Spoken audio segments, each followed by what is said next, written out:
वो है नरेश अरोड़ा जी, राजनीतिक रणनीतिकार हैं और डायरेक्टर हैं डिजाइन बॉक्स के। सर प्लीज स्टेज पर आइए, आपका बहुत बहुत स्वागत है। और मैं चाहता हूं नैना आप भी साथ में आइए और नरेश अरोड़ा जी का स्वागत कीजिए प्लीज।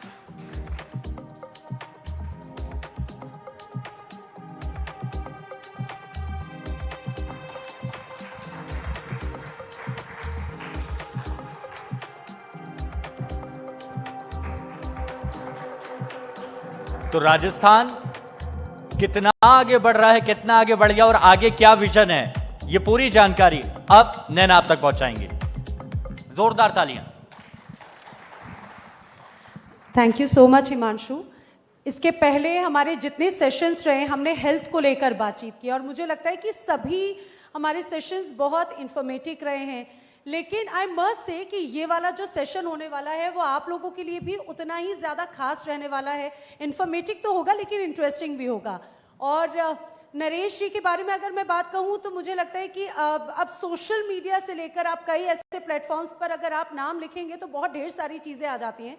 पॉलिटिकल स्ट्रैटेजिस्ट के तौर पर अपनी पहचान ज़रूर बनाइए, लेकिन मैं चाहूँगी मैं बहुत इधर उधर की बातें करते हुए आप ही बताइए, पिछले कुछ टाइम से ये पॉलिटिकल स्ट्रैटेजिस्ट जो ये वर्ड है ये हम बहुत सुनते हैं, आखिर ये क्या है नरेश जी, और आप उस दिशा में कैसे आगे बढ़े? पॉलिटिकल स्ट्रैटेजिस्ट एक टर्मिनोलॉजी कॉइन की गई है उस काम के लिए जो काम आज से नहीं बहुत सालों बहुत दशकों से होता आ रहा है।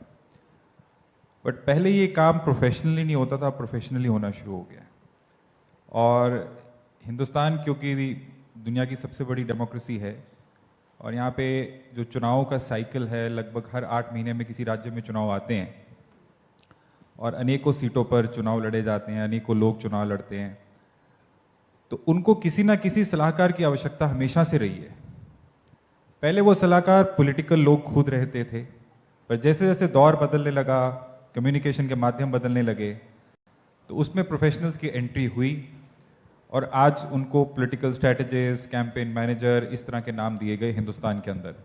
बट ये फील्ड हिंदुस्तान के लिए नई मानी जा सकती है, पर अगर आप विदेशों में देखें, चाहे अगर अमेरिका से शुरुआत करें तो वहाँ पे कोई चुनाव कॉरपोरेशन अपवर्ड्स बिना चुनावी सलाहकार के नहीं लड़ा जाता। हमारे देश में अभी भी इस फील्ड में को पब्लिकली एक्नॉलेज नहीं किया गया। कोई राजनेता ये बताना नहीं चाहता कि मैं किसी की सलाह ले रहा हूँ, जो मैं चाहता हूँ कि होना चाहिए, क्योंकि इसमें बहुत से युवाओं को रोजगार मिलता है, नई फील्ड मिलती है, एक्सपेरिमेंटेशन मिलती है, क्योंकि हर आदमी पॉलिटिक्स से दूर भागने की जगह पॉलिटिक्स में आना चाहेगा, पॉलिटिक्स के को नज़दीक से देख सकेगा अगर उसको काम करने का मौका मिलेगा।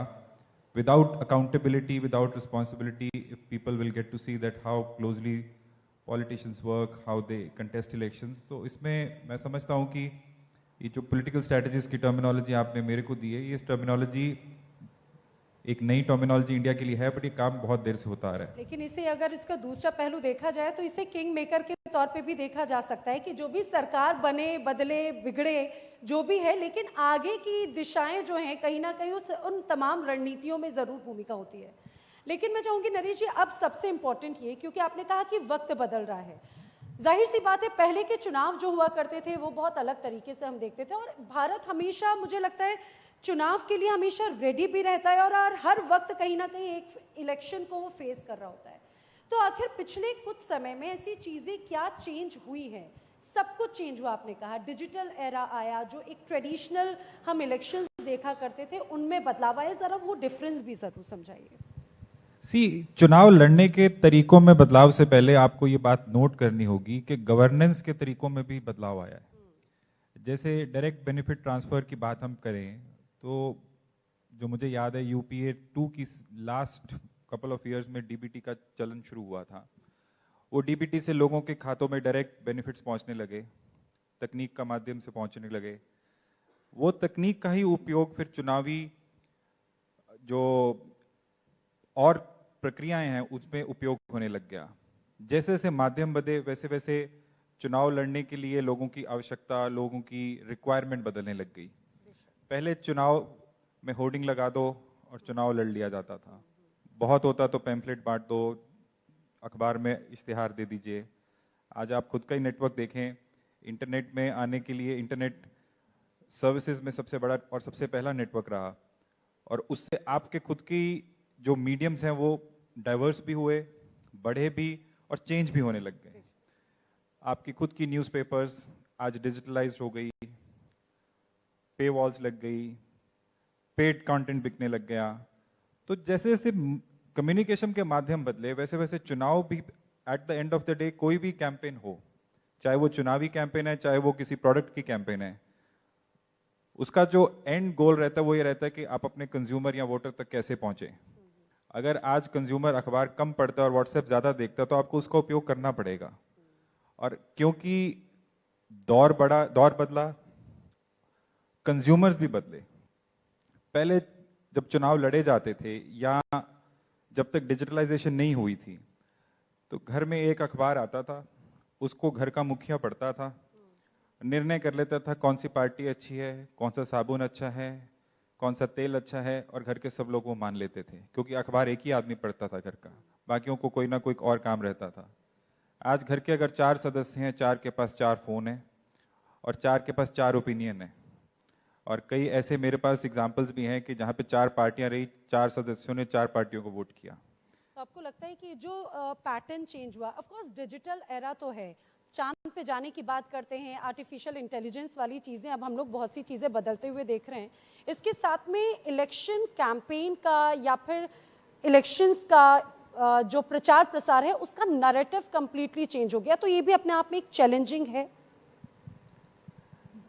देखिए, चैलेंज तो आपको हर दौर में मिलेगा। अगर पहले की मैं बार बार जो जिक्र कर रहा हूँ, अखबार में इश्तिहार छपता था तो पन्ने तो उसके उतने ही रहते थे। अब इश्तिहार सभी को देना रहता था, किसका नोटिस हो किसका नोटिस नहीं हो। सिमिलरली अगर आज माध्यम बड़े हैं तो चैलेंज भी उस हिसाब से बढ़ता है, बट उसकी आजकल तो हर ऐसा लगता है कि हर एक व्यक्ति के हाथ में 10-10 अखबार है मोबाइल के रूप में, ज्यादा ज्यादा मान के चलेंगे। बट ऑफ कोर्स एक डिजिटल रेवोल्यूशन के कारण कंटेंट भी ओवरफ्लो रहता है और उसमें आपको आउटशाइन करना है, standing out of the crowd वाला अप्रोच रखना है, और उसके अंदर चैलेंजेस तो रहते हैं और उसी चैलेंजेस को लड़ने में मजा भी आता है। बिकॉज आप किसी भी प्रकार का कंटेंट बना लें, पॉलिटिकल कम्युनिकेशन एक डाइनिंग टेबल पे लास्ट कॉन्वर्सेशन होता है, क्योंकि अगर घर पे कोई रात को खाना खाती है फैमिली तो उनके लिए पॉलिटिक्स डिस्कस करना पहला मुद्दा नहीं रहता।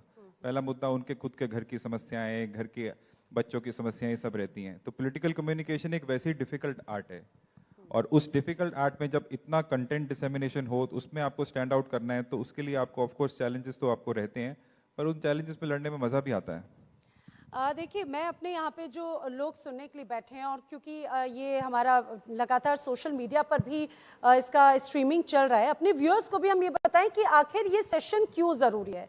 आप ये समझिए, हमने तस्वीर बताई बदलते राजस्थान की, बदलते स्वास्थ्य को लेकर राजस्थान की भूमिका क्या है, लेकिन उसमें स्ट्रैटेजीज कितना इंपॉर्टेंट रोल निभाती हैं। जरा अब नरेश जी, मैं चाहूंगी कि जो मॉडल की बात होती है, स्ट्रैटेजीज की बात होती है, तो राजस्थान में आखिर वो बदलाव का मॉडल किस तरह की है, किस तरह से स्ट्रैटेजीज वे में चेंजेस लाए जा रहे हैं? सी, आपको आई डोंट नो ये मालूम है कि नहीं, पर राजस्थान इंफॉर्मेशन टेक्नोलॉजी में देश में नंबर 1 है, जबकि एक्सपेक्टेशन साउथ के स्टेट से हो सकती है, बट राजस्थान का जो डेटा सेंटर है वो हिंदुस्तान का सबसे बड़ा डेटा सेंटर है, और यहाँ पे शुरू से आधुनिक अप्रोच रही है। राजस्थान के अंदर जैसे हमारे सेंट्रली एक आधार कार्ड नंबर चलता है, राजस्थान में एक जन आधार नंबर है जो स्टेट का, आप समझ लीजिए, सोशल सिक्योरिटी नंबर है, जिससे सभी स्कीम्स को लिंक किया गया है। जो अभी 6-7 महीने पहले राजस्थान सरकार ने एक महंगाई राहत कैंप का एक इनिशिएटिव शुरू किया था, तब तक राजस्थान सरकार जो सेवाएं, जो स्कीम्स लोगों को दे रही थी, लोगों को उसकी जानकारी उस लेवल की नहीं थी। जब महंगाई राहत कैंप लगाए गए और लोगों को बताया गया कि मान लीजिए आपको ये 10 सुविधाएं, 10 स्कीम्स आपको मिल रही हैं, आप वहां जाएं, अपना रजिस्ट्रेशन करें और आपको मिलेंगी, तो लोग घर से एक स्कीम के लिए निकलते थे। वहां पे जाके जब जन आधार नंबर एंटर करते थे तो उनको बताया जाता था आप एक नहीं 6 स्कीम के पात्र हैं। टेक्नोलॉजी और स्ट्रैटेजी उसमें चेंज होने से लोगों को बेनिफिट हुआ, घर से एक चीज लेने गए, लेके आए 6 चीजें। इसी तरह से हर जगह पे जो राजस्थान सरकार है इस टेक्नोलॉजी का उपयोग करके अपनी स्ट्रैटेजी से लोगों को बेनिफिट कैसे बना सके, बिकॉज राजस्थान सरकार का मॉडल है वेलफेयरिज्म का, सोशल सिक्योरिटी का। चीफ मिनिस्टर बार बार ये बात कहते हैं कि सोशल सिक्योरिटी एक्ट हिंदुस्तान में बनना चाहिए, जिससे बेयर मिनिमम इनकम एक सोशल सिक्योरिटी नेट के रूप में लोगों को मिले, और उसी की तर्ज पे वो अपनी स्कीम्स लाने की कोशिश कर रहे हैं और उन्होंने किया। और 5 साल में आज वो चुनाव में जाएंगे तो मुझे आशा है कि लोग उसको समर्थन देंगे। बट स्ट्रैटेजी की जहाँ तक आपने बात पूछी, तो उसमें टेक्नोलॉजी का बहुत इंपॉर्टेंट रोल, सोशल मीडिया का बहुत इंपॉर्टेंट रोल, जिससे लोगों तक बात पहुंचे। बिकॉज मुख्यमंत्री खुद सोशल मीडिया पे बहुत एक्टिव रहते हैं। In fact one of the most popular chief ministers on social media Rajasthan chief minister हैं। तो उसमें सारी चीज़ों का उपयोग किया जा रहा है ताकि लोगों तक बात पहुंच भी सके और उसका लाभ ले सकें। एक और खास बात, क्योंकि हम मॉडल की बात कर रहे हैं, कर्नाटक मॉडल का जो हम लोग जिक्र कर रहे थे, आखिर राजस्थान मॉडल और कर्नाटक मॉडल को आप पैरेलली किस वे में देखते हैं? यहाँ पर क्योंकि जाहिर सी बात है यहाँ के लोगों का लाइफस्टाइल डिफरेंट है, कर्नाटक का वहाँ पे ऑफ कोर्स सारी चीज़ें डिफरेंट हैं। अगर दोनों को कंपेयर करते हैं, या फिर यहाँ राजस्थान मॉडल में कर्नाटक की झलक कैसे दिखती है? राजस्थान मॉडल को कर्नाटक से कंपेयर नहीं किया जा सकता, क्योंकि कर्नाटक में अभी जस्ट चुनाव हुए हैं और एक नई गवर्नमेंट फॉर्मेशन हुई है। बट एक कॉमन जो बात दोनों सरकारों में देखने को मिली है कि वहाँ पे भी जो सरकार बनी है वो वेलफेयरिज्म की प्रोमिसेस पे बनी, और यहाँ पे भी सरकार वेलफेयरिज्म की स्कीम्स के ऊपर ही अपना एजेंडा लेके चल रही है। मॉडल लगभग सेम है कि लास्ट माइल डिलीवरी कैसे हो सके, कि अगर महिलाओं के प्रति हमारे को कर्नाटक सरकार या राजस्थान सरकार चाहती है कि उनकी पॉकेट में पैसा पहुंचे, तो वो दोनों सेम काम कर रहे हैं। सिमिलरली हेल्थ सेक्टर की बात, आपका समिट हेल्थ पे है, तो हेल्थ के अंदर भी जो राजस्थान के अंदर चिरंजीवी स्वास्थ्य बीमा योजना है, वो हिंदुस्तान में सबसे बड़ी योजना है, जिसका और भी जगह पे उपयोग करने की बात चल रही है। तो कर्नाटक मॉडल राजस्थान मॉडल में वेलफेयरिज्म एक कॉमन बात है, बाकी दोनों स्टेट्स की चुनौतियां अलग अलग हैं और उन्हीं चुनौतियों को दोनों लोग टैकल कर रहे हैं। वहाँ पे अभी जस्ट चुनाव हुए हैं, यहाँ पे चुनाव आने वाले हैं, तो देखते हैं क्या होता है। देखिए, ये तो आने वाला वक्त बताएगा, बहुत ज़्यादा टाइम नहीं है इलेक्शंस के लिए। लेकिन नरेश जी, जिस नीतियों की आपने बात की, चिरंजीवी जो योजनाएं हैं, खासतौर से स्वास्थ्य को ध्यान में रखते हुए, एक तरह से ऐसा लग रहा है कि फोकस जो है वो स्वास्थ्य की नीतियों को लेकर है। तो ये भी एक तरह से स्ट्रैटेजी का ही हिस्सा है कि जो बेसिक नीड्स है, कहीं ना कहीं उसको ध्यान में रखते हुए, उन चीज़ों को टारगेट करते हुए उसी वे में ही आगे बढ़ाएं। एब्सोल्युटली। दो चीजों पे चुनाव में जनरली बात नहीं होती है, जो मेरा एक्सपीरियंस है 8-10 स्टेट्स में चुनाव लड़ने का, एक सेहत पे और एक पर्यावरण पे, क्योंकि ये दोनों चीजें ऐसी मानी नहीं जाती कि इससे पॉलिटिकली लोग अट्रैक्ट होते हैं।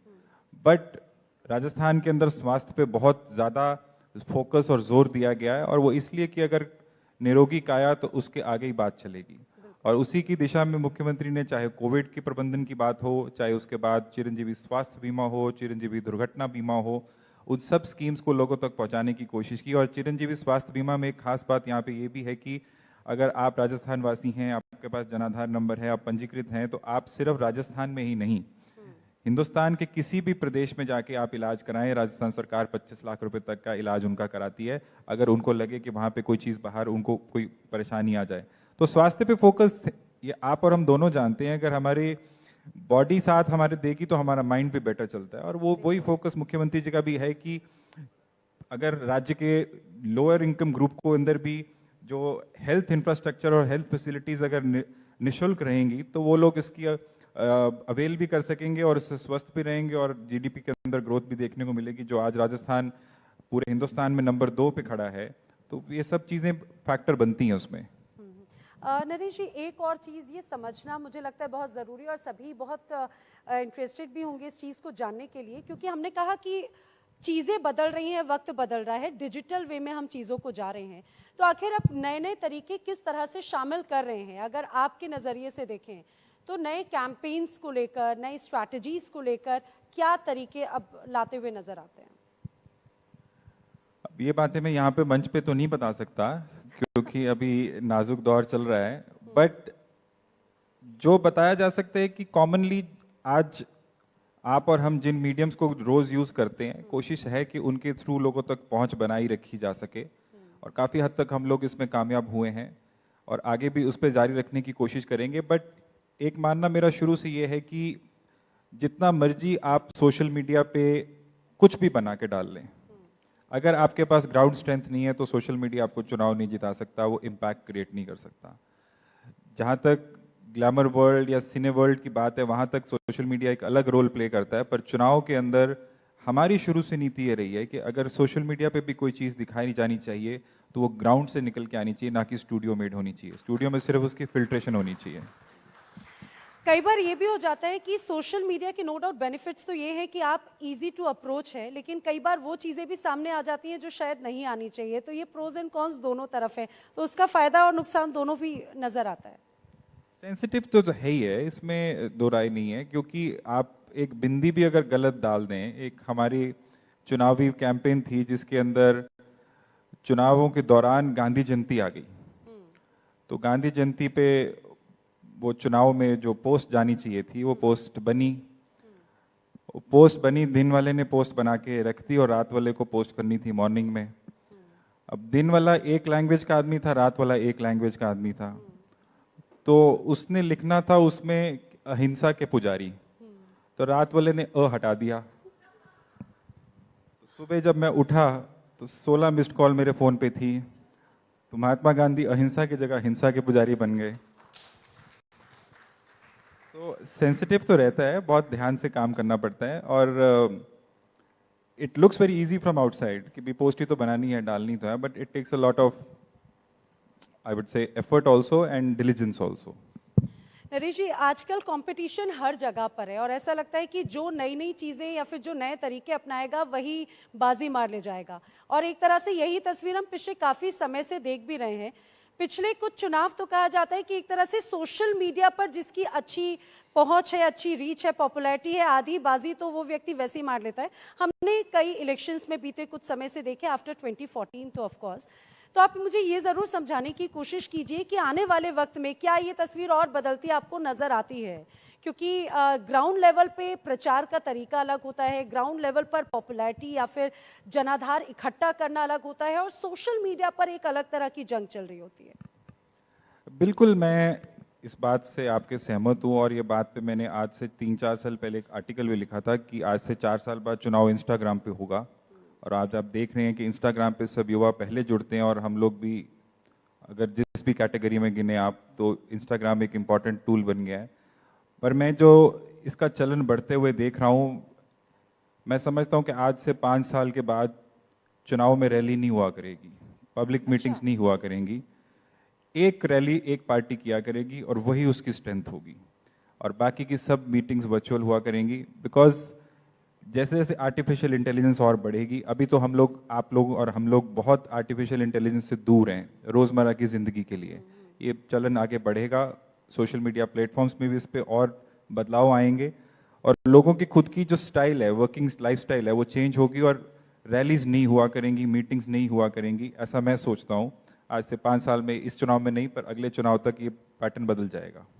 यानी कि अभी जो बदलाव हमने पिछले कुछ समय में देखे, ये और पैटर्न चेंज होता हुआ नजर आएगा। ये बड़ा इंटरेस्टिंग है। एक बात ज़रूर ये समझाइए कि जब ये डिजिटल प्रचार की तरफ बढ़े, या फिर लोगों तक अपनी जन जन तक तमाम योजनाएं या फिर जो भी अपनी बातें वो पहुंचाने के लिए क्या डिफरेंट तरीके नरेश अरोड़ा की तरफ से या उनकी टीम की तरफ से अभी तक लाए गए हैं और उसका इम्पैक्ट भी नजर आया है?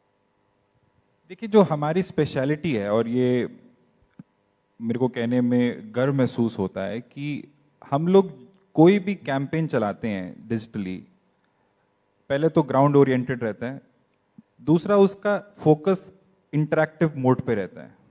जैसे फॉर एग्जांपल, अभी एक राजस्थान में एक कैंपेन चल रही थी, जन सम्मान कॉन्टेस्ट।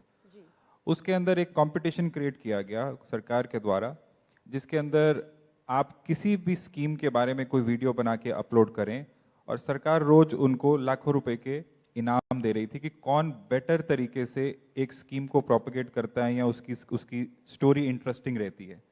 तो ऐसे 3 फर्स्ट सेकंड थर्ड प्राइज थे, उसके बाद 100 कंसोलेशन प्राइज थे, तो 103 लोगों को रोज वो इनाम मिलते थे। तो एवरेज 10 से 15 हज़ार लोग रोज वीडियो बना के डाल रहे थे। अब कैंपेन सोशल मीडिया पे ही हो रहा है। अब लोग सारा दिन वैसे वीडियो बना के इंस्टाग्राम पे रील्स बना के डाले, और आज एक कंपटीशन में पार्टिसिपेट करके उस स्कीम का प्रचार भी कर रहे हैं। खुद तो लाभ पाने की सिचुएशन में है ही है, पर उनके वीडियो को, अगर एक वीडियो को 100 आदमी भी देखते हैं, तो 10,000 वीडियो से आप मान के चलिए कि 1 करोड़ लोगों तक, 10 लाख लोगों तक बात पहुंचती है, और लोगों को मालूम पड़ता है कि इस स्कीम के बारे में क्या है।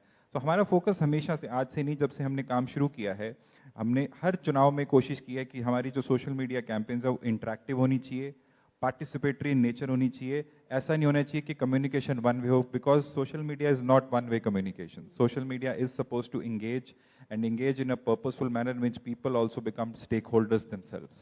वाह, बहुत खूब। नरेश जी, एक इम्पॉर्टेंट सवाल, जरा ये भी समझाने की कोशिश कीजिए कि सोशल मीडिया की ताकत कितनी ज्यादा है। सोशल मीडिया, डिजिटल, हम जिस तमाम चीज़ों को देखते हैं, कई बार हो सकता है हमें से कई लोग हैं वो उसकी अहमियत भी नहीं समझ सकते कि उसका यूज़ और मिसयूज़ कैसे सरकार बनाता भी है, गिराता भी है, परसेप्शन बनाता भी है, परसेप्शन छवि हटाता भी है। सरकार बनाने गिराने पे मैं नहीं कमेंट करूंगा, बिकॉज उसमें ऐसे सोशल मीडिया तो एग्जांपल्स, इम्पोर्टेंट भूमिका निभाता है। सोशल मीडिया पे ही कई सरकारें बनी भी हैं और गिरी भी हैं, बट उस पर कमेंट नहीं करूंगा मैं। बट सोशल मीडिया एक इम्पॉर्टेंट टूल है, we all know it's a major communication network now, it's in fact bigger than any other network. And सब पार्टीज, सब पॉलिटिशियंस उसको अपनी तरह से यूज करने की कोशिश करते हैं, और इसका दुरुपयोग नहीं हो ये जिम्मेदारी हम सबकी है जो खासकर इस फील्ड में प्रोफेशनली इन्वॉल्व हैं। और ये याद रखना चाहिए कि हमारे देश में अभी ही, अगर मैं किसी स्टेट का नाम नहीं लेना चाहूँगा, कि कैसे उसका दुरुपयोग होकर लोगों की जान भी जा सकती है, महिलाओं पे अत्याचार बढ़ते हैं। तो उन चीज़ों को दुरुपयोग नहीं हो, ये जिम्मेदारी हम सबकी कलेक्टिव है। हम किसी चीज़ को शेयर करने से पहले, किसी चीज़ को पोस्ट करने से पहले, किसी पे कमेंट करने से पहले किसी ऑथेंटिसिटी चेक करने की कोशिश करें। आजकल बहुत सी सहूलियतें हैं कि जिसमें चेक किया जा सकता है। मेरा यही निवेदन रहेगा। बहुत बहुत शुक्रिया नरेश जी, इस बहुत ही इंटरेस्टिंग इस सेशन के लिए, नव भारत नव निर्माण मंच के यहाँ पर आने के लिए आपका बहुत बहुत धन्यवाद।